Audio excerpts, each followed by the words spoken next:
আচ্ছা কাজুদা, আমার একটা কথার উত্তরটা দেওয়া। তুমি তো এখানে ব্যবসা করছো, আমাদের একটা ব্যবসা, নিশ্চয়ই ব্লগিংটা আমাদের একটা কেরিয়ার বা কাজবাজ বলো। তো তুমি তো এখানে খেটে ইনকাম করছো, খেটে তো ইনকাম করছো, নিশ্চয়ই এখানে ফোন কিনবা বলে চাঁদা তুলতে আসোনি, তাই তো?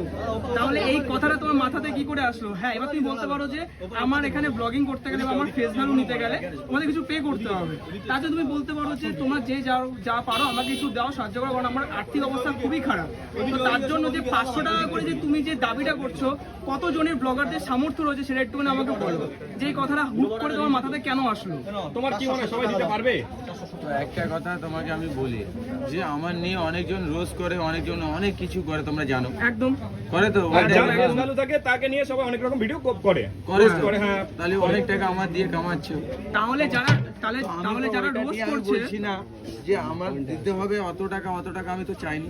না, এখানে দেখতে 500 টাকা করে দাবি করছো, এটা আমি just শুনলাম।